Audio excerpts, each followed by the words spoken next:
So, ma'am, like actually, psychology is a subject which is quite fascinating, and it fascinates a lot of people apart from their major domain in which they are working. So yeah, actually, I was going through an interview of yours that was back in 2018. That interview, and you actually talked about three kinds of people, magical people you should surround yourself with that can actually help you grow yourself as a better professional, as a better intellectual.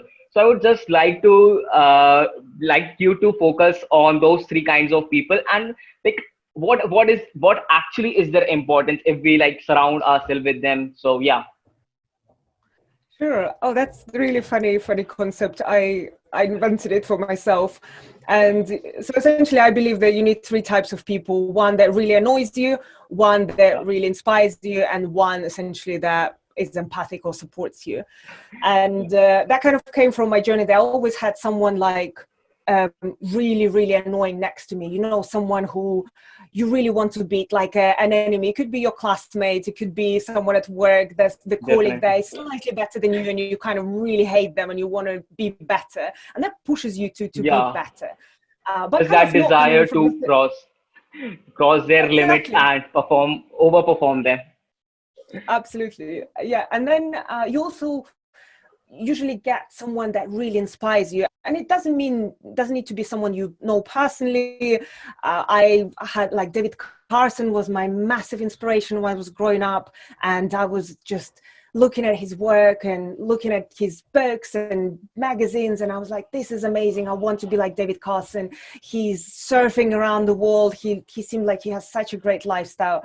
I also had later in my career a person and my teacher who I really liked, and I liked him as a designer, and I liked him on a human level as well, and I just wanted to Yeah, do that a little bit extra work to just show him that I'm also a good designer, I can also do good things.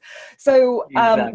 that was source of inspiration for me to do something good, to be better, just to be like a little bit better than I am, but coming more from a positive place. So the person that annoys you, you kind of get the drive, but probably from a quite a negative space. Then person inspires you and you get the positive energy that drives you. And then Yeah, if you just have the two, you kind of become very disbalanced, because one day it's like a great day and everything is going well, and another day is yeah, like a horrible day because that colleague or your classmate or whoever that is really annoyed you and you're like between two fires.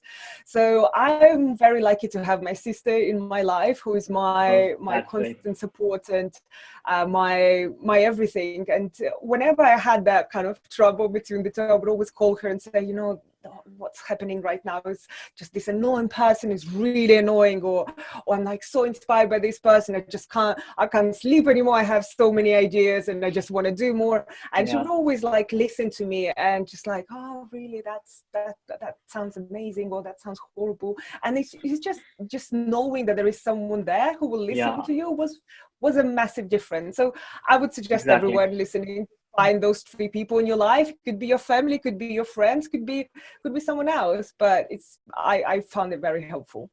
Definitely. So like it's like an equilibrium of all the three kinds of people. So that can push you grow as a better person.